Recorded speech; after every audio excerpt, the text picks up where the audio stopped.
Good morning, everyone. This is Ruby Rathod, your physics teacher. Student, today I am going to continue your second chapter, Force and Laws of Motion.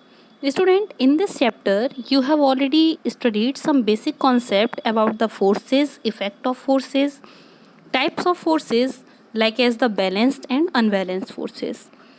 Student, before studying the Newton's law of motion, we have to know about the origin of Newton's law of motion. हमें Newton's law of motion पढ़ने से पहले ये पता होना ज़रूरी है कि न्यूटन्स के दिमाग में मोशंस को लेकर जो लॉज क्रिएट हुए या फिर उन्होंने जो अपने लॉज को दिया है हम लोगों को, उसका ऑरिजिन क्या था, उसका आइडिया उन्हें कहाँ से मिला, उनको किसने इम्प्रेस किया या फिर वो किसके कॉन्सेप्ट्स को आगे बढ़ाना चाहते थे. So student, for this you have to read who is Galileo and what are the observations of Galileo. Galileo कौन है, इनके बारे में आपको जानना चाहिए, आपको रीड करना चाहिए. Galileo observations को आपको पता होना चाहिए कि ये क्या हैं. So student, let's start our observations. Galileo's observations and origin of Newtonian mechanics. Galileo observations and origin of Newtonian mechanics. Student, you have know very well, बहुत सारे साइंटिस्ट ने लगभग 18वीं शताब्दी से लेकर, जिसे हम मिडेबल एज बोलते हैं, 1700 से लेकर 18वीं शताब्दी के बीच तक बहुत सारे थिंकर्स आए, बहुत सारे भौतिक विज्ञानी आए जिन्होंने अलग अलग कॉन्सेप्ट दिए अर्थ को लेकर, मोशन को लेकर, अदर थिंकिंग को लेकर. जो भी फिजिक्स में लॉज आए हैं या फिर जो भी कॉन्सेप्ट्स आज एग्जिस्टेंस में हैं, उनको लेकर बहुत पहले से थिंकिंग शुरू हो गई थी. बहुत सारे फ़िलासफ़र, ग्रीक फ़िलासफ़र और आप कह सकते हो अपने इंडिया में जो भी हुए हैं थिंकर्स, इनके सबके मोशन को लेकर अलग अलग लॉज थे. उन्हीं में से एक साइंटिस्ट का नाम याद आता है Aristotle.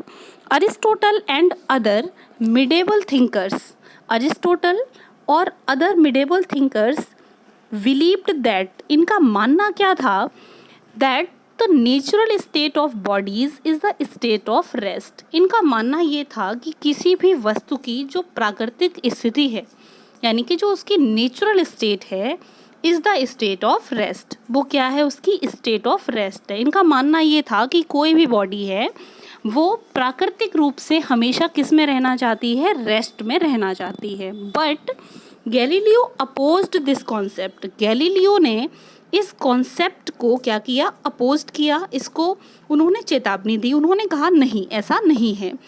Galileo observe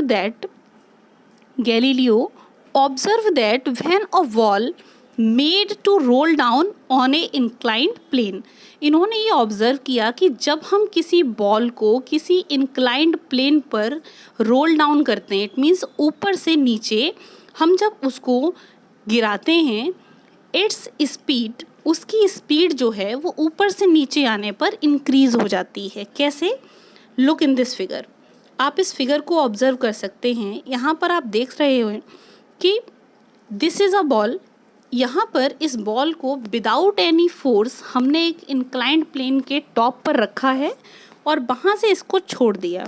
you know very well, every object have an natural mass. उसका कुछ अपना नेचुरल मास होता है, और अगर नेचुरल मास है तो फोर्स ऑफ ग्रेविटी इस पर लाई करेगा, यानी कि force of gravity act on the mass. जब ऑब्जेक्ट पर फोर्स ऑफ ग्रेविटी, यानी कि ऑब्जेक्ट के मास पर फोर्स ऑफ ग्रेविटी लगने लगता है, तो वो क्या बन जाता है, वो बन जाता है वेट. वेट क्या होता है, what is the definition of weight? The force of attraction acting on a body by the earth. यानी कि अर्थ के द्वारा जो भी फोर्स ऑफ अट्रैक्शन किसी भी बॉडी पर लगता है, that is known as weight. उसी को हम क्या कहते हैं, वेट. फॉर एग्ज़ाम्पल, अगर किसी ऑब्जेक्ट का वेट 30 kg है, तो इसका मतलब ये है कि ये वो फोर्स ऑफ अट्रैक्शन है जो अर्थ ने इस ऑब्जेक्ट को अपने सेंटर की ओर अट्रैक्ट करने के लिए लगाया है. आप ग्रेविटी का कॉन्सेप्ट नेक्स्ट चैप्टर में पढ़ेंगे, बट यहाँ पर आपको एक बेसिक आइडिया हो गया है कि यहाँ पर जो बॉल है जिसे हमने बिल्कुल टॉप पर रखा है. इंक्लाइंड का मतलब होता है कोई ऐसा प्लेन जो किसी एंगल पर झुका हुआ हो. जैसे कि आप यहाँ देख सकते हो कि इस शेप में ये जो एंगल है ये आपका थीटा. एंगल को हम थीटा से रिप्रेजेंट करते हैं। तो अगर कोई प्लेन सरफेस के साथ कोई एंगल बनाता है, एंगल इट मीन्स या तो 30 डिग्री या फिर 40 डिग्री या 45 डिग्री, 60 डिग्री, कुछ भी हो सकता है। मतलब अगर कोई प्लेन समतल किसके साथ, हॉरिजन के साथ, यानी कि एक्स एक्सिस के साथ अगर कोई एंगल ड्रॉ करता है तो उसको हम क्या बोलते हैं, इंक्लाइंड प्लेन बोलते हैं। So this is the inclined plane. Okay student, क्या बोलेंगे हम इसे, इंक्लाइंड प्लेन। आप यहाँ पे देख सकते हो कि जो बॉल है उसको हमने टॉप पर रखकर छोड़ दिया। आप जानते हो कि इसमें एक मास है तो इस पर ग्रेविटी लाई करेगी तो इसमें कुछ अपना वेट है। बॉल अपने स्वयं के वेट से नीचे आना स्टार्ट करती है और जैसे ही ये बॉल नीचे की ओर मूव करती है तो according to the Galileo concept इसकी जो वेलोसिटी है वो कंटिन्यूअसली इंक्रीज हो जाएगी। मतलब इनका क्या था कि ऑब्जेक्ट अगर किसी इंक्लाइंड प्लेन पर रोल करता है, यहाँ पर इन्होंने एक कांच की बॉल ली है जिसे हम कंचा बोलते हैं, ठीक है। सो क्योंकि उसका वेट मतलब आकार छोटा होता है और वेट उसका ज़्यादा होता है तो ऑब्जर्वेशन बहुत अच्छे से हो सकता है। तो उन्होंने क्या किया है, यहाँ पे इंक्लाइंड प्लेन पर एक कांच की बॉल को छोड़ दिया है और ये नोटिस करते हैं कि जैसे ही ये बॉल नीचे आती है इसकी वेलोसिटी इंक्रीज हो जाती है। An object moving down an inclined plane with increasing speed. Similarly when it was made to roll up the inclined plane, यानी कि अभी तक आपने ये देखा कि ऑब्जेक्ट जब ऊपर से नीचे आता है तो उसकी स्पीड बढ़ जाती है। उसी तरह अगर हम किसी बॉल को, किसी कंचे को नीचे से ऊपर की ओर पुश करें तो ऊपर जाते जाते जो इसकी स्पीड है वो कैसी हो जाएगी, वो घट जाएगी। It means when it was made to roll up inclined plane its speed decreased, इसकी स्पीड घट जाएगी। ऊपर से नीचे आएगी तो स्पीड बढ़ जाएगी और नीचे से ऊपर अगर बॉल जाएगी इंक्लाइंड प्लेन पे तो उसकी स्पीड घट जाएगी। An object moving upward with decreasing speed, ये आपका फिगर दिया गया है। Next come to our topic, he tried to roll it. Galileo ने ही then tried to roll it on a horizontal plane. अब जब इंक्लाइंड प्लेन पर बॉल का ऑब्जर्वेशन उन्होंने नोटिस कर लिया, उसके बाद गैलीलियो ने उसी बॉल को एक हॉरिजॉन्टल प्लेन पर मूव कराया। हॉरिजॉन्टल प्लेन पे आप लोगों ने भी बहुत सारे एक्सपेरिमेंट नोटिस किए होंगे। फॉर एग्जांपल, जब आप किसी ग्राउंड में किसी बॉल को पुश करते हो या फिर उसे किक करते हो, आप नोटिस करते हो कि बॉल ज़मीन पर कुछ दूर जाने के बाद अपने आप ही रुक जाती है, यानी कि स्वयं स्टॉप हो जाती है। तो ऐसा क्यों होता है, बॉल कंटिन्यूअसली मूव क्यों नहीं करती? वो रफली सरफेस पर या किसी ग्राउंड पर थोड़ी दूर आगे बढ़ती है और बढ़ने के बाद अपने आप रुक जाती है। यहाँ से एक चीज़ अपने आप ही दिमाग में जनरेट होनी चाहिए कि an opposing force acting on a body to stop its forward motion. मतलब बॉल का रुकना ये रिप्रेजेंट कर रहा है कि बॉल पर कोई भी फोर्स, कोई अपोजिट फोर्स, या कह सकते हो कि अगर बॉल का जो मोशन है वो इस डायरेक्शन में है तो इस सरफेस पर एक फोर्स इस डायरेक्शन में लग रही होगी जो इस बॉल की वेलोसिटी को डिक्रीज़ कर देगी और एक समय वो आएगा कि इसकी जो स्पीड है वो ज़ीरो हो जाएगी और बॉल स्टॉप हो जाएगी। The opposing force acting between the two surfaces which are moving on each other is known as the force of friction। आपने देखा है जो अपोजिंग फोर्स दो सरफेसेस के बीच में लाई करती है या दो सरफेसेस के बीच में काम करती है, जिसके कारण कोई भी ऑब्जेक्ट रुक जाता है या ऑब्जेक्ट का मोशन उससे बाधित होता है, that force is known as the force of friction. So he tried to rolling it on a horizontal plane. Galileo repeat this experiment by making the surface very smooth। इन्होंने horizontal plane पर ball को घुमाना start किया और अपने experiment को बार बार इन्होंने repeat किया। कैसे करके सरफेस को स्मूथ से स्मूथर बनाते चले गए। सरफेस को कैसा बनाना है, स्मूथर बना दिया है, क्योंकि हम जानते हैं कि force of friction rough surface पर बहुत ज़्यादा लगती है और जो सरफेस आपकी स्मूथ होती है, स्मूदर होती है, उस पर फोर्स ऑफ फ्रिक्शन कम लगती है। He observe that ball continue to move for a longer time. जैसे जैसे सरफेस को चिकना करते चले गए, बॉल को जब रोल करते हैं तो बॉल ज़्यादा से ज़्यादा डिस्टेंस को कवर करती है। गैलीलियो सजेस्ट दैट, अब यहाँ से गैलीलियो के दिमाग में एक कॉन्सेप्ट क्रिएट होता है, the speed of ball moving on a horizontal plane would remain constant in the absence of any external force of friction। इन्होंने यहाँ से क्या कॉन्सेप्ट दिया है?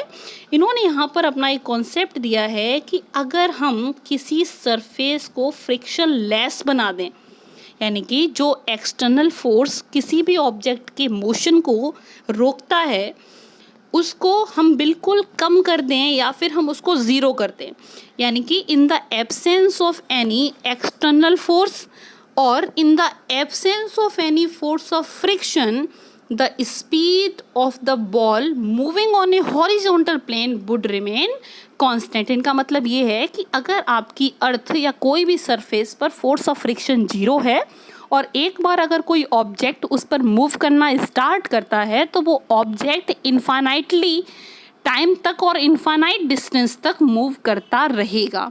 क्यों? क्योंकि अब उस पर रोकने के लिए, उसके मोशन को अब्रप्ट करने के लिए कोई भी एक्सटर्नल फोर्स हमने नहीं लिया।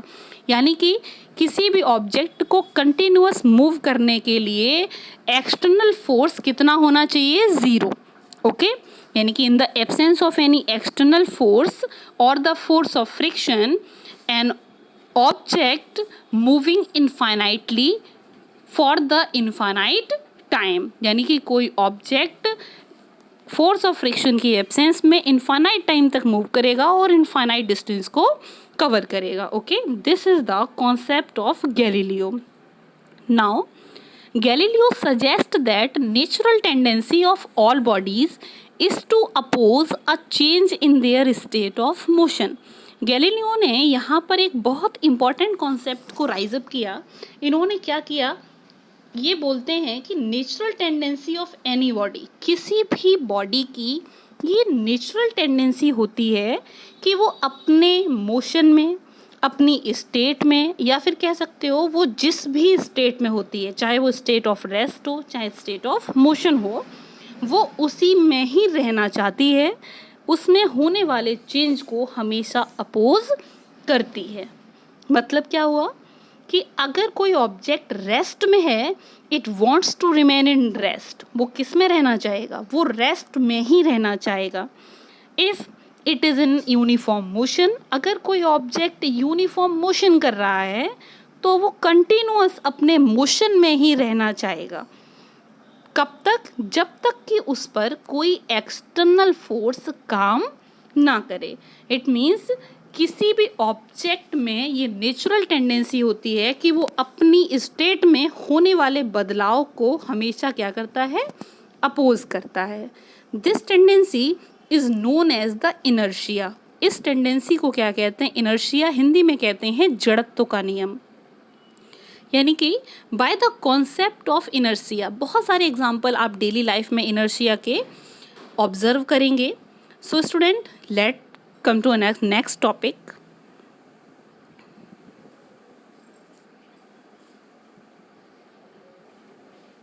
Look, what is inertia? Inertia क्या होता है? आपने अभी गैलीलियो के कॉन्सेप्ट से ये रीड किया है, the natural tendency of any object to oppose the change of its state of motion, कि कोई भी ऑब्जेक्ट अपने स्टेट ऑफ मोशन में होने वाले चेंजेस को हमेशा अपोज करता है या उसे रोकता है। आपने जनरली ये देखा होगा कि जब आप किसी कार में मूव कर रहे होते हैं या फिर किसी बस में आप बैठे हुए होते हैं और बस भी रेस्ट में होती है, अचानक से अगर बस चलना स्टार्ट होती है तो आपको एक पुश फोर्स एक्सपीरियंस होता है। अगर आप बस पर खड़े हुए हैं, मतलब बस को आप ऊपर से पकड़ के खड़े हुए हैं और बस स्टार्ट होना शुरू होती है या फिर बस अचानक से चलना स्टार्ट होती है, तो आप पीछे की ओर गिरना शुरू हो जाते हैं। मतलब क्या हुआ यहाँ पर कि आपकी जो बॉडी है वो इनर्शिया के कारण जिस स्टेट में थी वो उसी में ही रहना चाहेगी। बट उसके अपोजिट आपका मोशन या आपकी जो स्टेट ऑफ मोशन है वो चेंज हुई due to the change in the motion of bus. तो आपका जो बॉडी है वो अपनी ही पोजीशन में रहने के कारण पीछे की ओर मुड़ गई।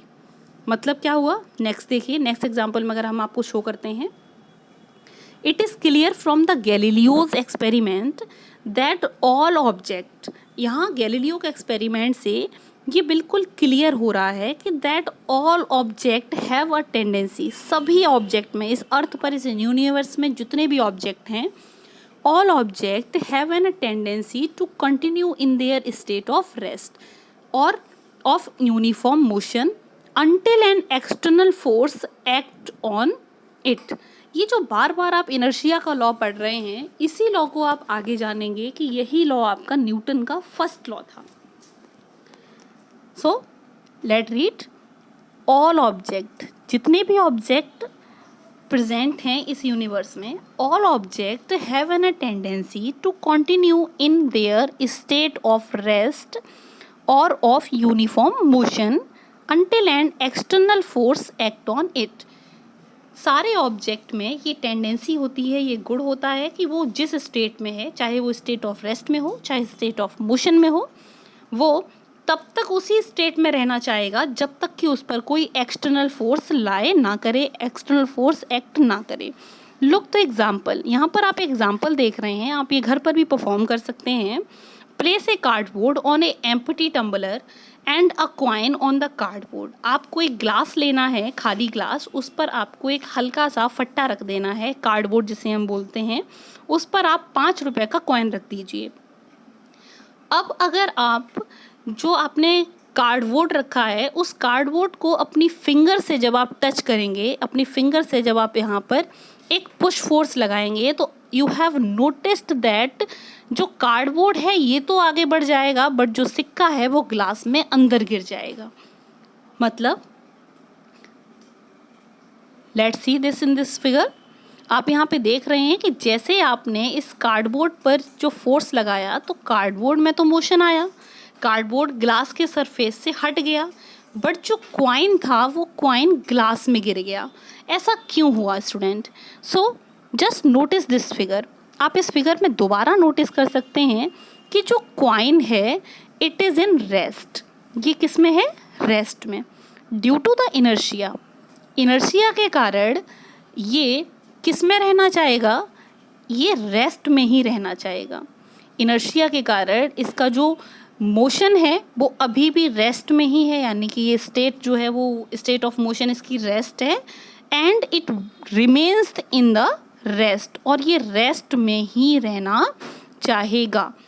बट आपने इसका जो सरफेस था, जो बेस था, जहाँ पर सिक्का रखा था, उस पर अपनी फिंगर टिप से आपने एक पुश फोर्स लगाया।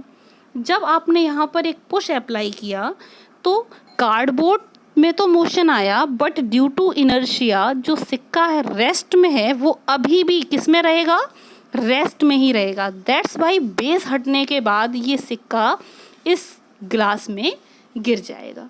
Okay student, I hope you can understand the law of inertia. So next, अगर आप इसको नेक्स्ट एग्जाम्पल में देखना चाहते हैं तो नेक्स्ट एग्जाम्पल आप देख सकते हैं कि what is the actual law of inertia. A passenger standing in a moving बस। अगर कोई पैसेंजर मूविंग बस में खड़ा हुआ है, कोई यात्री है वो चलती हुई बस में खड़ा हुआ है, leans forward when the brake are applied.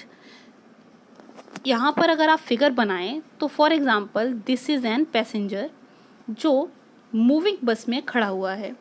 अचानक से बस का भी मोशन यही है, पैसेंजर बस की सरफेस के कारण इसका पैसेंजर का भी मोशन कैसा है? फॉरवर्ड है। यानी कि आप ये समझ सकते हो कि अगर पैसेंजर किसी बस में खड़ा है और बस मोशन में है तो उसकी बॉडी अपने आप को किस में महसूस करेगी? मोशन में महसूस करेगी विद द सराउंडिंग, क्योंकि सराउंडिंग उसका लगातार बदल रहा है। बस से बाहर जब आप देखते हैं तो आपको लगता है सारी चीज़ें मूव कर रही हैं। सो यहाँ पर जब बस आगे बढ़ रही है तो पैसेंजर की जो बॉडी है वो भी किस में है? मोशन में है। अचानक से अगर बस ड्राइवर बस में ब्रेक लगाता है, यानी कि जो बस की स्पीड है वो रुक जाती है, वो ज़ीरो हो जाती है। तो बस तो स्टॉप हो गई, बस तो रेस्ट में आ गई, बट पैसेंजर्स की जो बॉडी है वो अभी भी किस में होगी, मोशन में होगी। It wants to remain in motion, वो मोशन में थी और मोशन में ही रहना चाहेगी due to the law of inertia. So यही कारण है कि बस में अचानक से ब्रेक लगने पर ये जो पैसेंजर है वो कुछ इस तरीके से आगे की ओर झुक जाएगा। ओके स्टूडेंट, यहाँ पर इसे फॉरवर्ड पुश क्यों मिला, क्योंकि इसकी बॉडी फॉरवर्ड मोशन में थी और फॉरवर्ड मोशन में ही रहना चाहेगी। बट बस के रुकने से बस तो रुक गई, यानी कि इसके पैर तो स्टेट ऑफ रेस्ट में आ गए, बट जो अपर पार्ट था वो अभी भी किस में है, मोशन में है। बस की सरफेस से पैसेंजर के पैर जुड़े हुए हैं, तो जब बस की सरफेस स्टॉप हुई तो पैसेंजर के पैर भी स्टॉप हो गए, बट अपर बॉडी उसकी किस में है, मोशन में थी। और स्टॉप होने के बाद भी, बस स्टॉप होने के बाद भी वो बॉडी किस में चाहेगी कि हम मोशन में ही रहें। दैट्स वाई पैसेंजर आगे की ओर झुक जाता है या फिर उसे आगे की ओर धक्का महसूस होता है। This is due to the inertia. अभी आपने पढ़ा है कि जो ऑब्जेक्ट जिस स्टेट में भी होता है वो ड्यू टू इनर्शिया उसी स्टेट में रहना चाहेगा। सो आप इस एग्जाम्पल को रीड कर सकते हैं अच्छे से। A passenger standing in the moving bus leans forward and when the brakes are applied all of sudden, जब अचानक से ब्रेक लगता है, दिस इज बिकॉज, यहाँ पर पैसेंजर आगे की ओर लीन हो जाता है, यानी कि आगे की ओर झुक जाता है। दिस इज बिकॉज, ऐसा इसलिए, the body of passenger is in the motion, passenger की बॉडी किस में थी, मोशन में थी, अलोंग विद द बस, बस के साथ। When the bus stop all of sudden, जब बस अचानक से रुक जाती है, lower part of his body, उसकी बॉडी का जो नीचे वाला भाग है, कम्स टू रेस्ट, वो रेस्ट में आ जाता है, along with the bus. Whereas upper part of the body continues to move forward, लेकिन ऊपर का हिस्सा उसका अभी भी फॉरवर्ड मोशन में ही है। That's why passenger leans forward. Okay student, I hope you can understand what is the law of inertia. अगर आपको इनर्शिया समझने में कोई डाउट है, you can ask me on the study group. Next, how many types of inertia, student? From the above examples, it is clear that object continues to remain in a state of rest or of uniform motion until the external force is applied. आपने ऊपर के example से ये बहुत अच्छे से जान लिया है कि कोई भी ऑब्जेक्ट अपनी उसी पोजीशन में रहेगा, उसी स्टेट में रहेगा जिसमें वो था, जब तक कि उस पर कोई एक्सटर्नल फोर्स अप्लाई ना कर पाए। So this tendency of the object to resist any change of its state of rest or of uniform motion is known as inertia. यहाँ पे this की जगह आप दा लगा सकते हैं। This is the definition of inertia. यहाँ पे inertia की definition आप क्या बोल सकते हैं? आप inertia की definition बोल सकते हैं the tendency of any object, किसी object का वह गुण to resist in any change in its state of rest, किसी भी ऑब्जेक्ट का वह गुण जिसके कारण वो अपनी स्टेट ऑफ रेस्ट या स्टेट ऑफ यूनिफॉर्म मोशन को रेजिस्ट करता है, रोकता है, is known as inertia. Okay student, now we can define it in the another way. Inertia can be defined as the property of matter. Inertia किसी भी matter की वह property है बाय वर्च्यू ऑफ विच, जिसके कारण it opposes any change, ये किसी भी चेंज को अपोज करता है in its state of rest or of uniform motion along a straight line. Okay student, these are the two definitions of inertia. Now read how many types of inertia. यहाँ आप देख सकते हो inertia कितने types का होता है. So student, inertia are of three types: inertia of rest, inertia of motion and inertia of direction. Okay, so inertia of rest के लिए आप definition बोल सकते हो the tendency of any object to resist any change in its state of rest is known as inertia of rest. आप inertia of motion के लिए definition बोल सकते हो the tendency of any object to resist any change of its motion is known as inertia of motion. आप direction के लिए definition बोल सकते हो the tendency of any object to resist any change in its direction of motion is known as inertia of direction. Okay, student. Next, these three definitions will be explained in your next lecture. Okay, student. So, I hope you can understand the above topics.